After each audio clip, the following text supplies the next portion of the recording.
I just realized that my microphone is off because I'm an absolute idiot. So, let's start over again. Jesus Christ. You know, it sucks when you're old. I'm 45 years old and got all this fancy getup. I got a Rodecaster. I got a great microphone. I got a webcam. And I had the fucking mute button on. Let's rewind to do that shit again. Welcome to RTW Main Event, which used to be a hard-hitting, in-depth, cutting-edge look into the world of professional wrestling. And now we basically do whatever the hell we want. So without further ado, here's your host, Radicalized Rob Francois.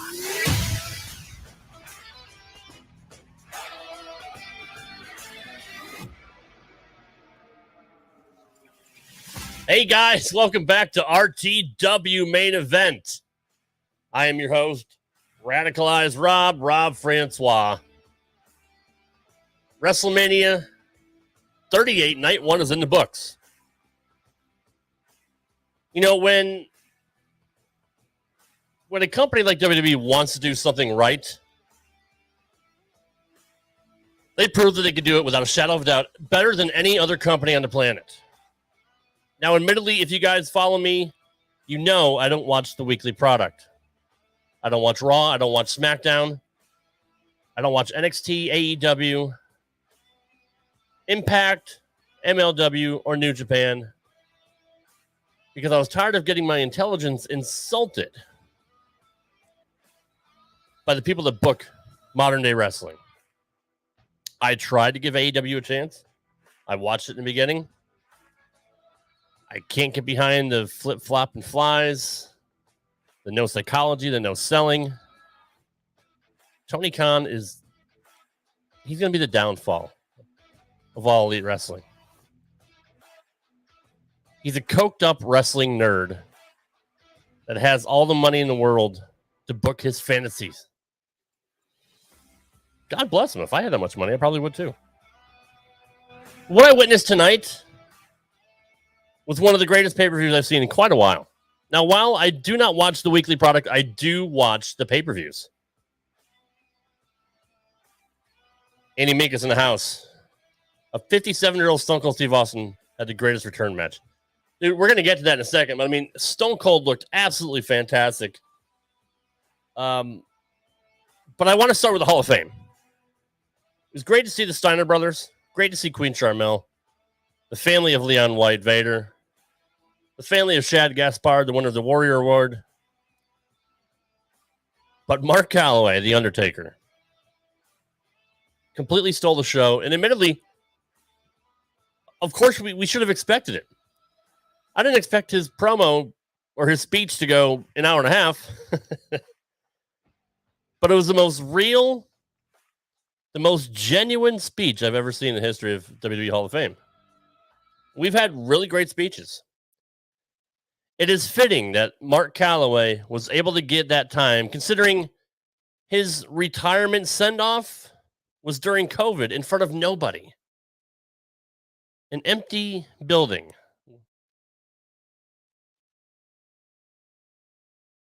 A man who's put that many years into the sport that we love deserved a proper send-off, which is why I am glad he got the time to speak as long as he wanted during the Hall of Fame after SmackDown last night. It was one of the best speeches I've heard in my entire life. He made a really good point about having certain mental signature moves over the years. The one that stood out to me the most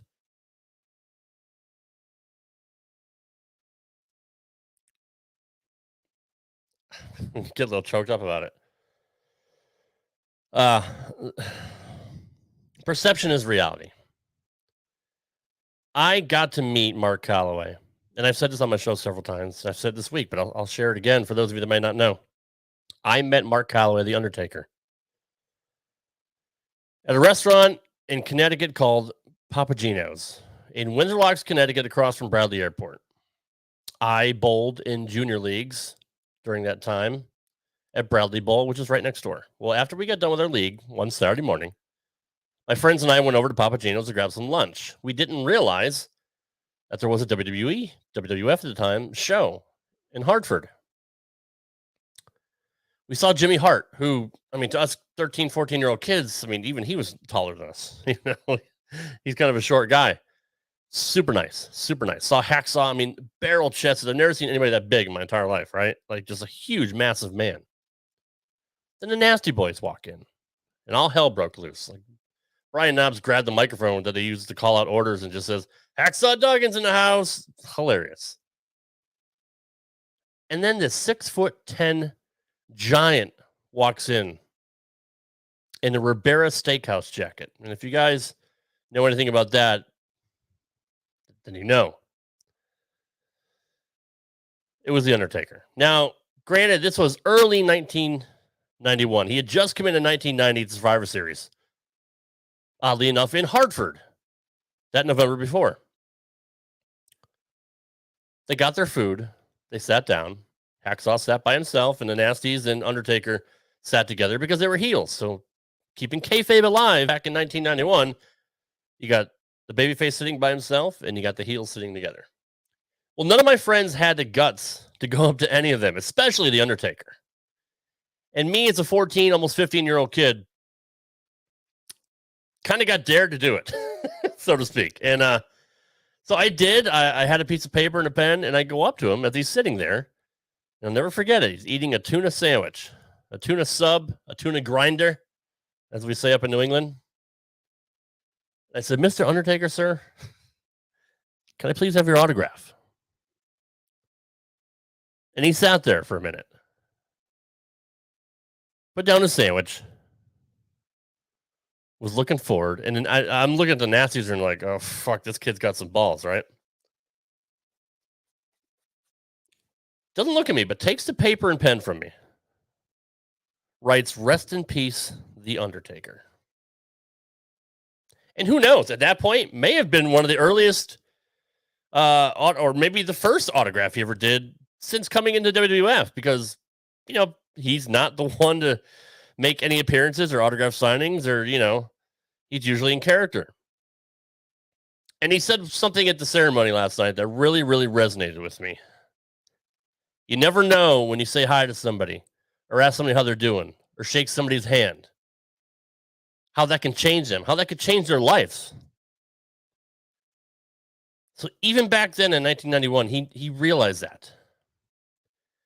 And even though back then kayfabe was alive and wrestlers pretty much stayed in character, he is the dead man. He already defeated Hulk Hogan. Or no, I'm sorry, that was later on in 91. He hadn't even got that far yet. So he's a newcomer in the WWF. Kids at the events are scared shitless about, you know, of him. And I said, thank you. And he kind of, you know, I took the autograph and he just kind of grunted. But he didn't have to do that. That shows the integrity of Mark Calloway, the person. Fresh from WCW in a new territory in WWF as a heel. Not just a heel, but literally a walking zombie, a dead man. Still decided to sign my autograph. So I really just kind of drove home who he is as a man. You know, I just remember that moment. I actually got to meet him a couple of years ago.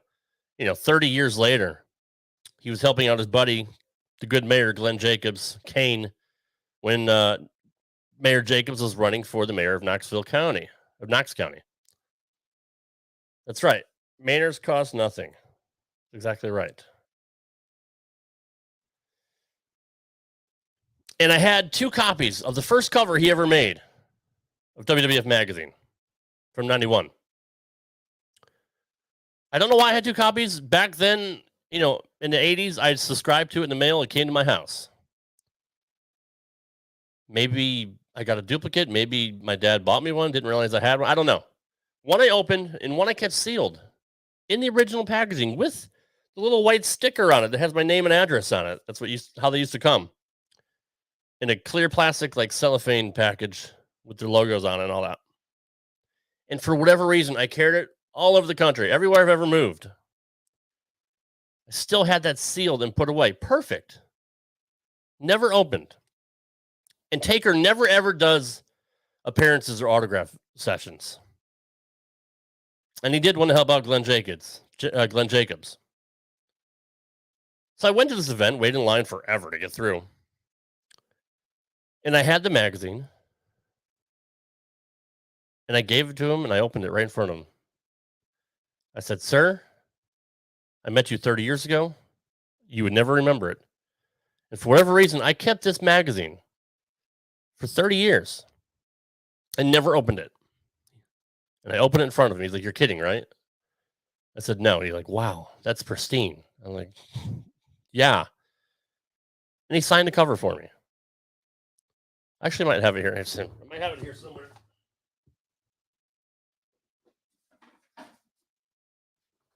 Just so you know, I'm not full of shit.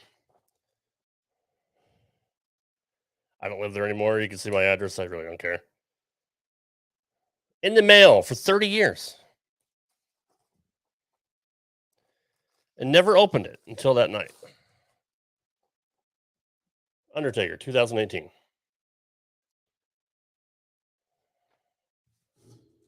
That's a moment I will never, ever, ever get back. That's a once in a lifetime. The Lord must have been looking after me on that one.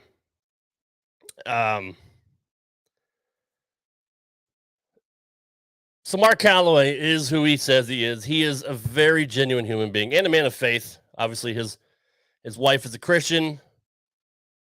She renewed his faith, which is a great thing. I was talking to Gunner, former Jackson Riker. He was on my show this week. I asked him if he knew if Taker was saved or not, and he wasn't sure, but he admitted it last night in front of the world. But yeah, that's an amazing moment, dude, that I got to open that in front of the Undertaker, and he signed it.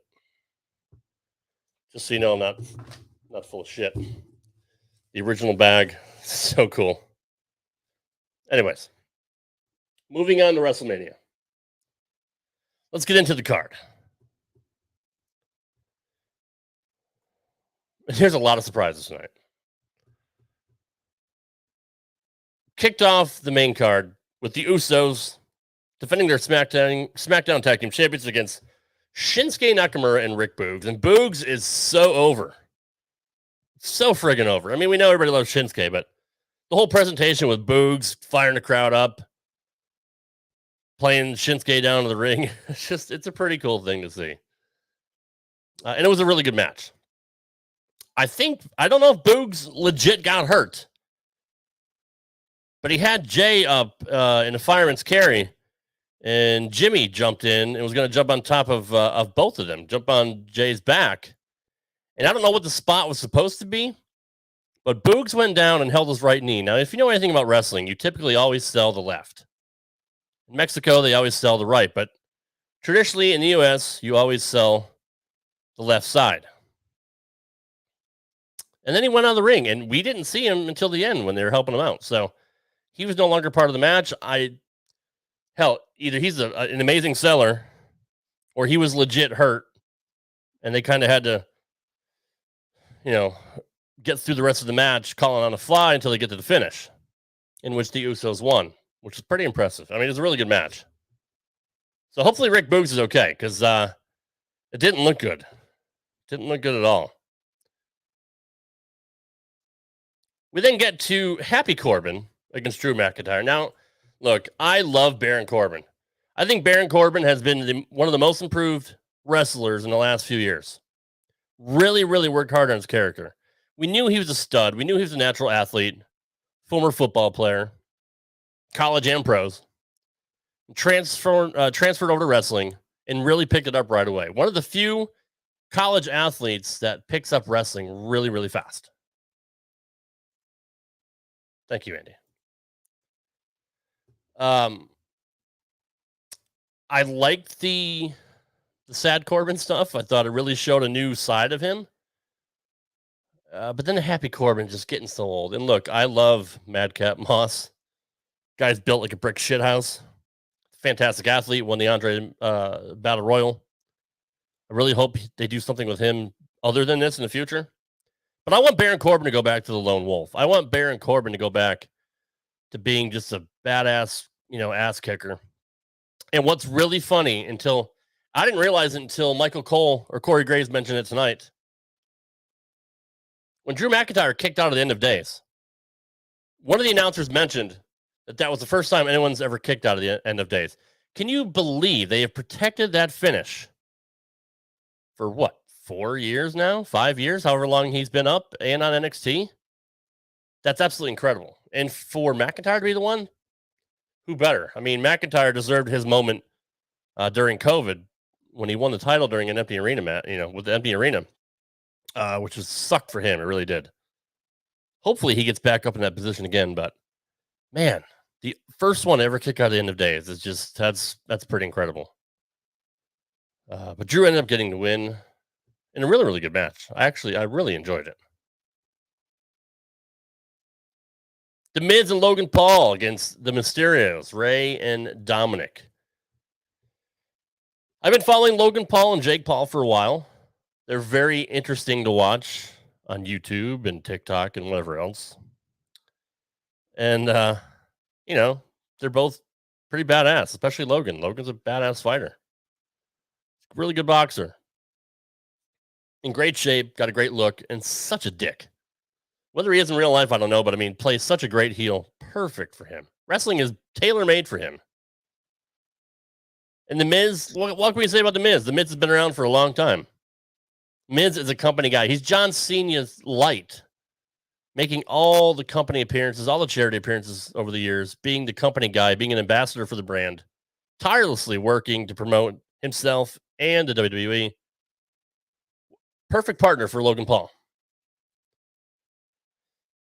When Dominic Mysterio first came in, I was pretty high on him. I thought he moved really well. He was a great athlete, had some charisma.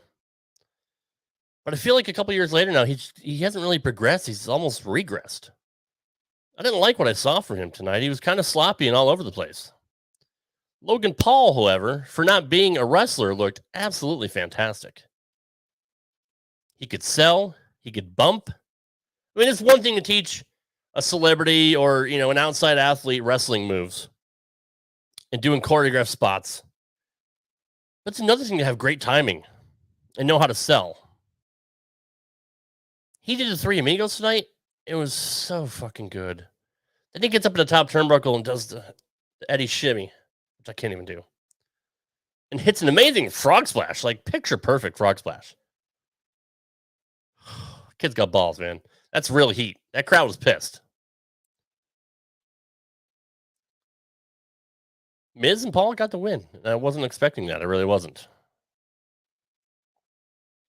The Mysterios don't really need it anyway. Ray obviously is a Hall of Famer. But Logan Paul might have a future in wrestling. And the Miz turned on him. And I don't know why. And I think we'll probably find out in the coming weeks. But it's probably not the last you're going to see of Logan Paul. Looks like he might move into a program with the Miz. I haven't heard anything, but just based on what happened tonight, I'm actually interested to see what happens. Andy Minkus says Logan Paul was trained by Gregory Helms. That makes a lot of sense. Helms is really good. Really good wrestler. Just signed a Legends deal. Moving on to the Raw Women's Championship match. Big time Bex, who is skinny as fuck. Jesus, she looks anorexic. I don't know what the hell's wrong with her. I'm not digging the whole Lady Gaga dress up either. Big time. I didn't like the man. I don't like big time Bex. Becky needs to be an underdog baby face. The steampunk baby face that Brad Shepard calls her. And by the way, Brad Shepard's supposed to be here tonight. Shout out to Brad. He's really sick and doesn't have his voice. So unfortunately, he couldn't make it tonight. Maybe he'll be tomorrow night for the second night wrap-up show. But shout out to Brad. Sorry he's not here tonight. I'm flying solo. But God, Becky, her ass still looks good. But Jesus Christ. She needs to eat a couple steaks, put some weight on. I've never been a big fan of Bianca Belair. I think the hair twirling is obnoxious. I think it should be a heel character, but her personality is really starting to shine, and she really impressed me tonight. It was a really, really good match. And I don't think Becky's a great wrestler. I never thought she was a great wrestler. But tonight she did okay. It was a long match, but it was brutal. It was a real dogfight. And Bianca Belair won the women's title for the second time at WrestleMania. Pretty sure she's undefeated at WrestleMania, winning the title last year from Sasha Banks, and now tonight from Becky Lynch. Not sure if Becky's going to go away for a while. She just had a kid. She could just take some time off and refocus and maybe come back as a babyface. I mean, that would be the best thing to just kind of reboot that character, but we'll see. We'll see what happens. But look, it was a really good match. It really was. It felt like a big time match. Then we get to Seth Rollins. Seth Rollins did not have a WrestleMania match. He was jumping through a bunch of hoops. The main storyline was not being able to have a match and trying to, he had a last chance match and tried all these ways to get into WrestleMania. Till Vince McMahon calls him into his office. And Seth thinks he's going to get fired. And Vince says, if you want to be in WrestleMania, you just had to ask me. The look on Rollins' face like, fuck, that's all I had to do? I went through all this shit and all I had to do was ask you? Seth Rollins is doing the best stuff of his career. Like the whole kind of knockoff crazy Joker character, the newer Joker, is just it's really, really good and it really fits him. It really fits him. And I think he's doing a fantastic job. He needed some kind of an identity because he really didn't have one. Ever since the Shield, he was just kind of, he's the architect, the Kingslayer, blah, blah, blah, blah. I mean, who is he though? Like, who is Seth Rollins? I hated the Monday Night Messiah just because I thought it was blasphemous. Plus, it just wasn't that good. But what he's doing now, Seth freaking Rollins, is absolutely amazing. And the fact they introduced him as Seth freaking Rollins is freaking hilarious. Everybody thought Cody Rhodes was going to come in tonight. I was hoping for a swerve. I thought it'd be funny if the crowd how do you get super heat on a guy? By whoever replaces him, whoever goes in the spot, whether it be Shane McMahon, we heard maybe The Undertaker in the last match, but Shane would have had nuclear heat with that crowd. But it was Cody Rhodes. Seth waited for a while. They waited long enough to build anticipation with the crowd. Then the lights go out, fireworks go off everywhere. They show the American Nightmare logo on the screen. And, god damn it, I don't know how they did it, but Cody has his AEW theme song. So he's got the same look, got the same branding, got the same logo, got the same song, and he's allowed to use the Rhodes name. The American Nightmare Cody Rhodes re-debuted back in WWE tonight to a standing ovation from 70,000 plus or whatever they say was in the crowd. It's probably more like 65, 62. Semantics. They lost their minds. Even though most of everybody knew he was going to show up. Still lost their minds. He soaked it in for a good while. I really, really enjoyed it. I really enjoyed it. And I've never been the biggest Cody fan. Look, I've never thought he was a great wrestler. Thought he was a great promo, but not a great wrestler. But I was really impressed with him tonight. I think the match went a little bit long with Seth. And Cody, goddamn, looked like Cody was in a knockdown, drag-out fight. Like his body shows, it's like Sheamus.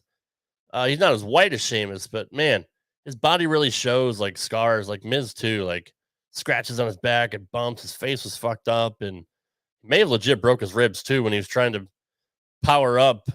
When one guy grabs him around, the other guy's on the bottom, they both bridge up with their legs and usually go into a backslide. Well, they couldn't get up.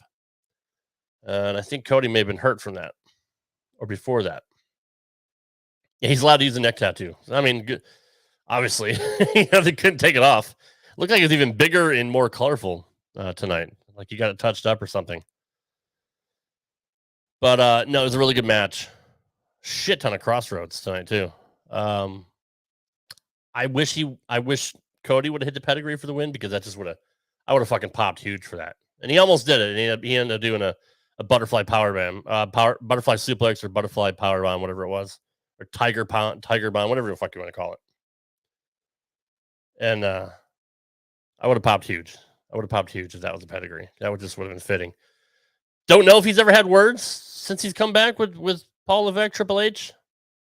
After the whole, smashing the whole throne thing and talking shit about WWE.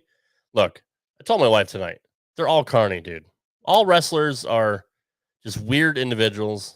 They're all carny. They're all in it for the money. Sure, they love wrestling. They love performing. Just listen to Brock Lesnar. You're here to make money. Cody was able to forget everything that ever happened to him. All the shit that he talked about WWE. And came back and kissed the ring after he won. You can't make this shit up. Cody Rhodes is back. Like nothing ever happened. And who knows? Maybe he'll get pushed right into the main event scene. That's the logical thing to do, right? But it was a really good match. Good to see Cody Rhodes back.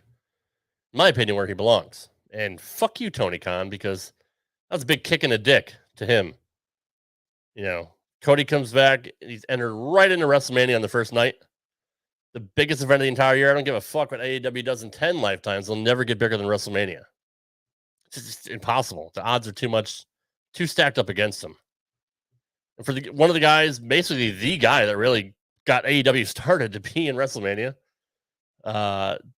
just warms my heart.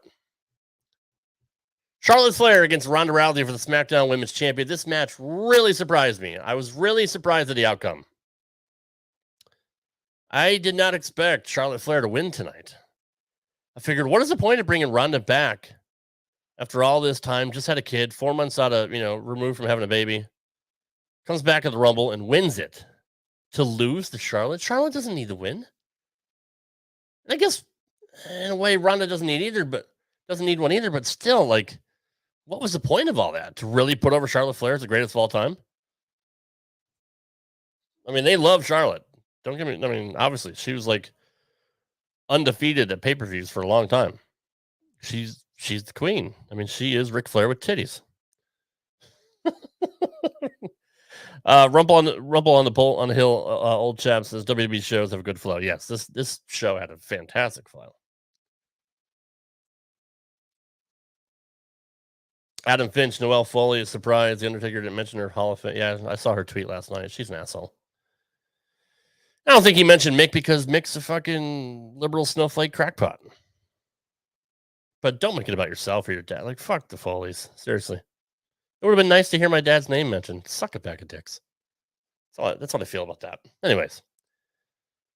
Getting back to Charlotte and Ronda. I did not expect Charlotte to win. It was a fucking, again, a dogfight. Just a knockdown, drag-out match. They beat the piss out of each other. And one of Charlotte's titties popped out, which was awesome.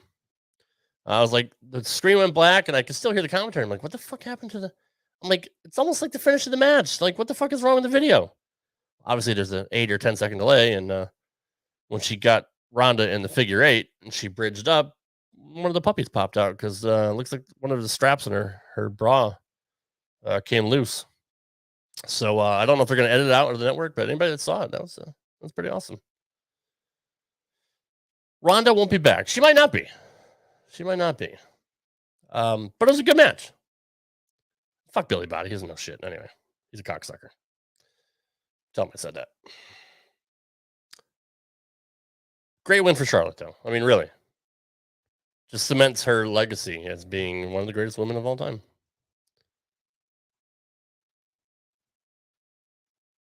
Then we get to the final part of the show.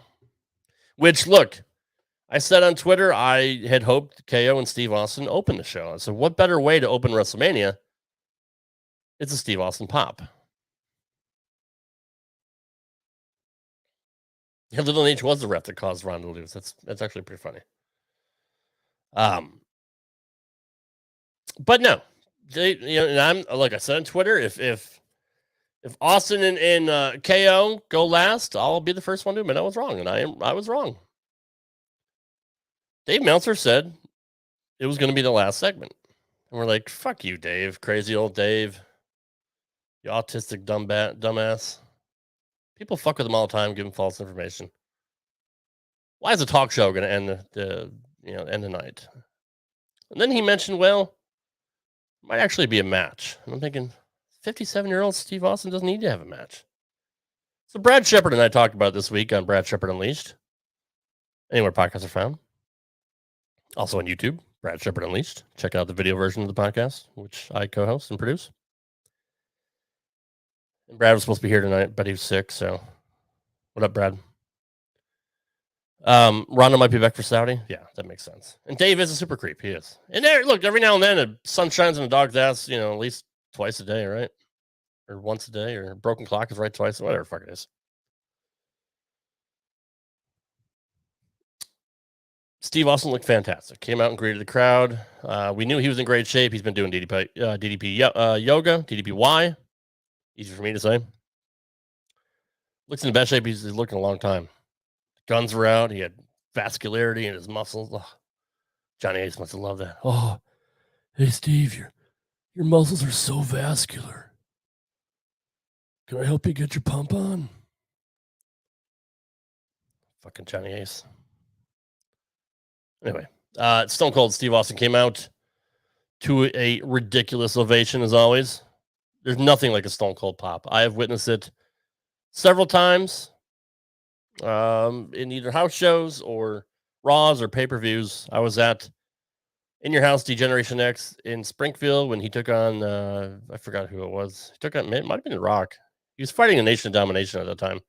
Came out in a black pickup truck. It's pretty awesome. When that glass breaks, the fucking place goes nuts. I never heard anything so loud in my entire life. And I heard Hogan pops. I heard Warrior pops. I heard Roddy Piper pops. Even bigger than the Road Warrior pop. Then I saw him again at WrestleMania 14 when he won the title from Shawn Michaels in Boston at the Fleet Center, or what used to be the Fleet Center. Now it's the Garden again.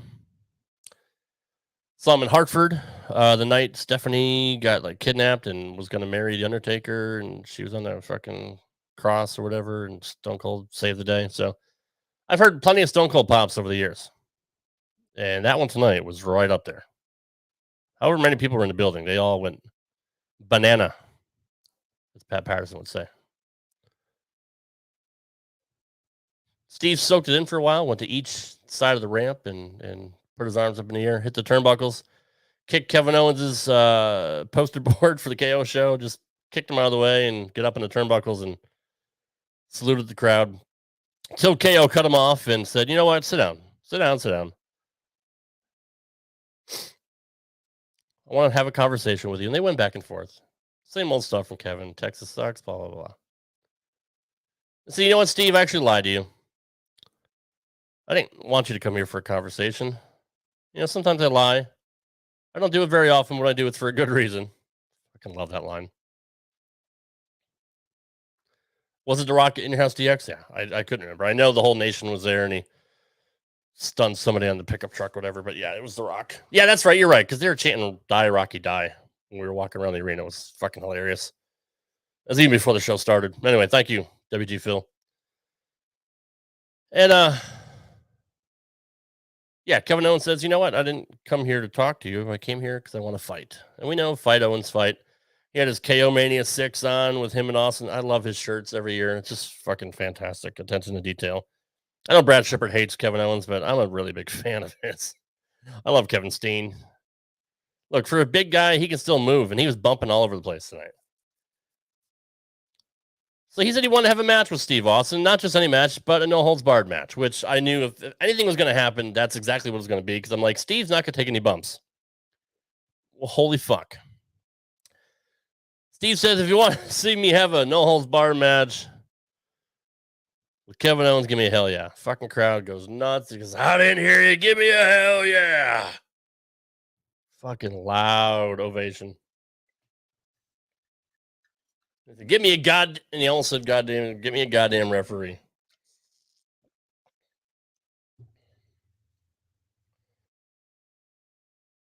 Excuse me.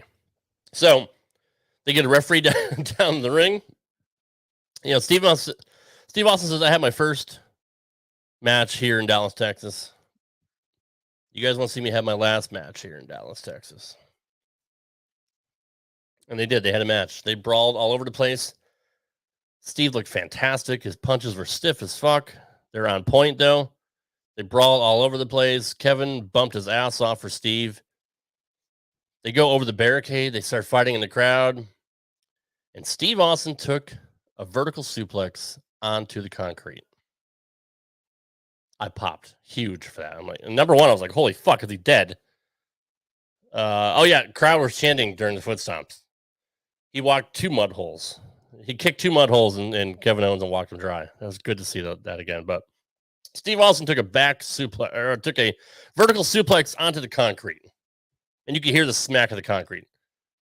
Flat back bump, which I didn't think he'd ever take, let alone outside the ring. And I'm like, holy shit! A 57-year-old Steve Austin is taking a suplex on the concrete, and then he got his comeuppance when they went and fought onto the ramp and onto the stage. He gave Owens a suplex of his own on each side of the ramp or each side of the stage, which is pretty awesome. Steve looked like $1 million and wasn't blown up at all. It's fucking amazing. Like, it's one thing to look great, which he does, and look cut. I wish he would take his shirt off just to see if he actually had abs, because his arms are huge. But he didn't look blown up at all. Like I said, I was gonna say it's one thing to look good, and it's another thing to be in actual ring shape. Even just to be in regular shape, it's completely different cardio to be in ring shape. And Steve went all around that arena and wasn't blown up once. Fucking amazing. Look, Steve Austin has said on his podcast for years now, it took about 2 years for him to get, the business out of his blood. And he didn't miss it anymore. While he loved the sport of professional wrestling and still does to this day, he had no desire to get back in the ring. He said, there's no reason for me to have to get back into ring shape just for a one-off. Triple H, it's the hardest thing he's ever done the last few years, is get in shape and wrestle at WrestleMania once a year. The hardest thing he's ever done in his career. And he's blown 2 quads. So Steve said he didn't want to do it. And so we're all thinking it's just going to be a brawl. He'll stun him, drink some beers, and leave. Nobody thought it was going to be an actual match. And they delivered. Hats off to Kevin Owens for bumping his ass off. Went through a table, had a few other tough spots. Steve taking a fucking suplex on the concrete still blows my mind. It was perfectly safe. You got to give Owens credit for being absolutely safe.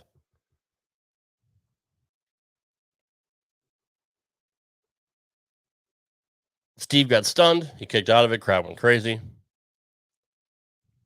Till eventually Austin got KO with the stunner and pinned him 1, 2, 3, and the crowd went ape shit. Stone Cold drank beers all over the ring. Did the old,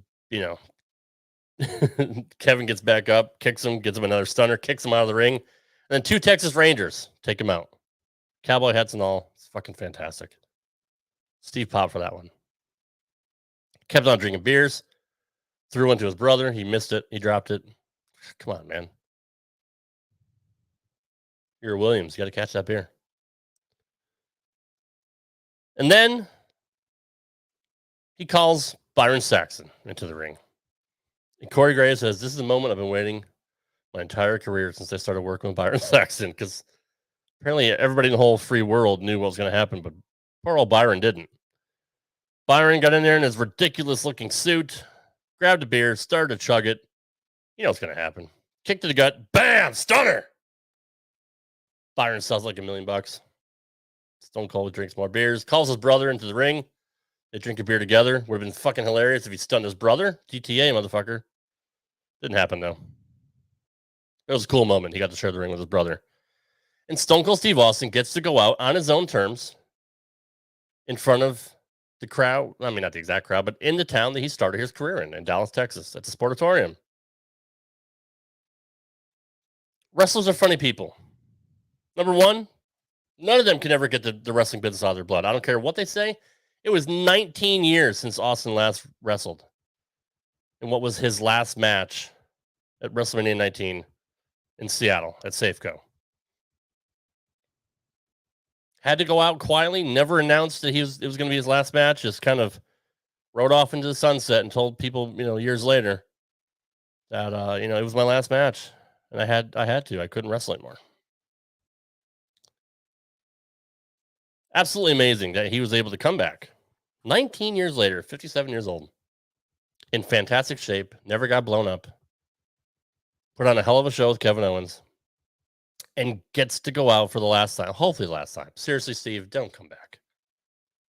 Come back for appearances. Don't come back for another match. And I don't think he will. I think this literally was it. But what a fitting thing for arguably the biggest draw in the history of the wrestling business, next to Hulk Hogan. And we can argue all night about who was bigger. Without Hulk, there wouldn't be anybody. So it is what it is. Hulk also had a longer run on top. I'm just saying. But for what Steve did in his 3-4 years that he was in WWE until he retired was amazing. To start in Dallas and to end in Dallas, story beginning. And he gets to go out on his own terms. We saw it with Edge. We saw it with Daniel Bryan.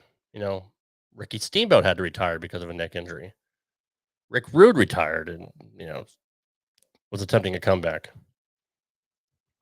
Arn Anderson.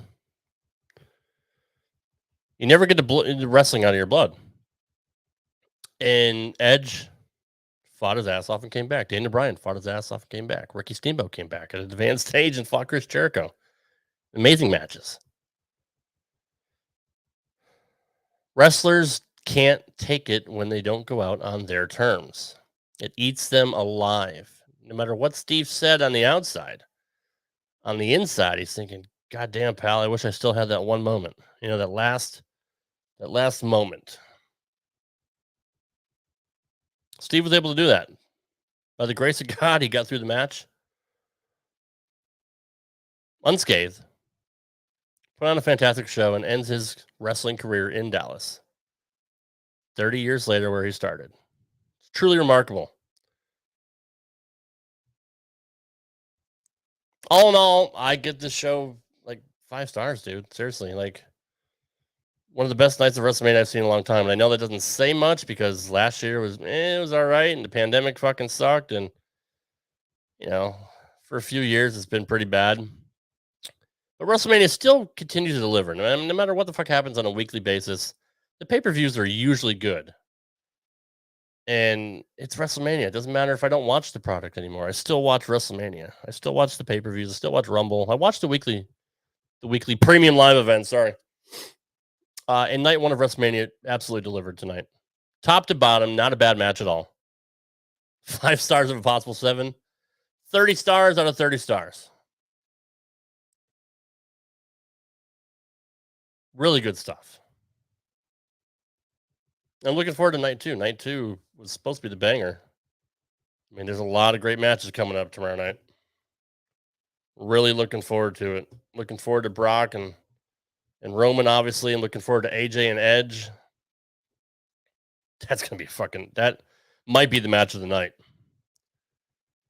You got triple threat for the Raw Tag Team titles. A fatal 4-way for the women's tag team titles.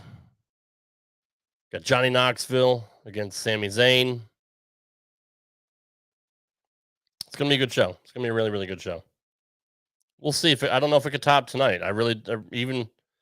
God damn, I love Roman and Brock. They're doing the best stuff of their career right now. Edge is doing the great stuff. But man, it's really going to be hard to top tonight. It honestly is. But I'm looking forward to night 2. And I'll be back again after night 2 to wrap it up. Hopefully Brad Shepard will be here with me. But unfortunately he was sick and couldn't be here. He had no voice. If not, I'll be here regardless for day 7, the last day of RadMania 4. What an amazing week we've had. We started off on Monday with Husey. From It's Husey Hello. We watched Vince McMahon against Hulk Hogan from WrestleMania 19. Tuesday was my interview with Chad Lale, who was back to using the name Gunner when he was in Impact, the former Jackson Riker. We talked about his favorite WrestleMania moments. He had so many great stories.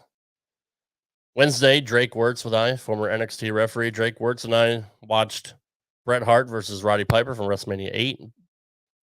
Drake was there live as a kid to watch it in attendance, so he has some really great stories about that too.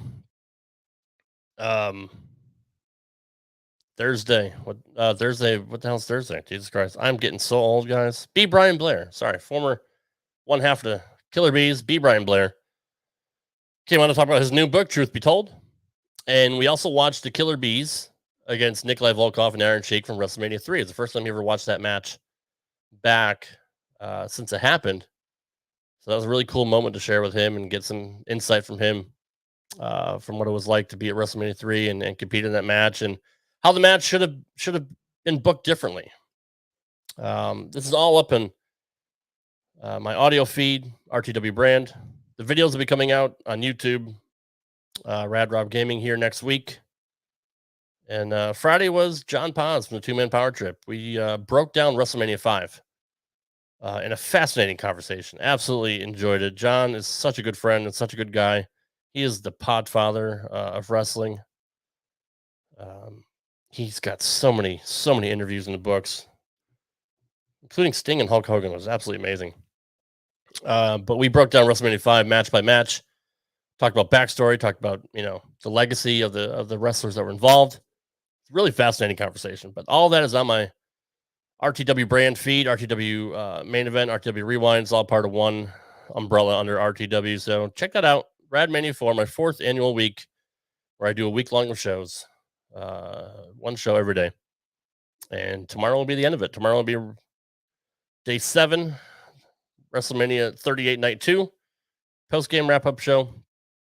And I'll give my thoughts and opinions on what happens tomorrow night. So, guys, I appreciate you all being here in the chat, watching along here on YouTube and Twitch.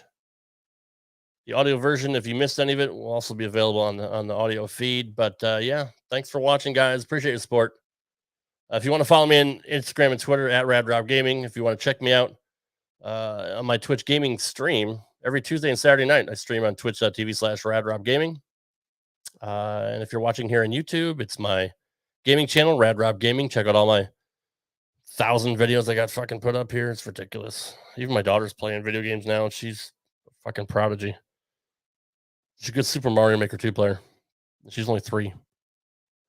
But yeah, lots of content for you guys. Check out all the other shows we got here. We got Brad Shepard Unleashed, drops every Thursday on the Rad Rob Radio Network, anywhere podcasts are found. Straight Up 5 with Johnny Petraglia Jr. And the Ocho, our bowling show, which is fucking taking fire. It's really the most popular show I have right now, next to Brad. We got Uncanceled with Drake Wirtz. That drops every Friday. RTW Main Event drops every Thursday. And we're coming up to our 200th episode this coming week. Next week.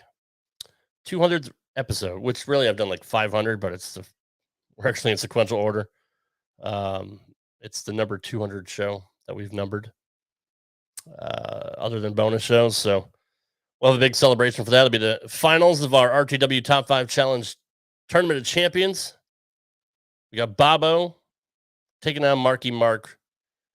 Let's see who'll be the RTW Top 5 Challenge champion, the final champion. We're going to be rebranding the show, moving on to a different format with Ocho and I. So this will be the last incarnation of the main event as it is. We're moving on to a more sports-centric show. And Ocho and I are also doing a Rocky podcast. We're going to break down all 6 Rocky movies and maybe Creed, maybe both Creed movies. So that'll be an interesting listen as well. But yeah, right now I got 6 podcasts, full-time job, streaming during the week, YouTube channel, producing shows. I'm a dad, I'm a husband, and I'm fucking old and I'm tired and I'm going to bed. It's midnight here where I am. It's 1 o'clock on the East Coast. So thank you guys for staying up and watching me and listening to me live. And we'll see you tomorrow for day 7 of RadMania 4. I'm done rambling. Thanks for watching, guys. We'll see you tomorrow. Have a good night. Peace.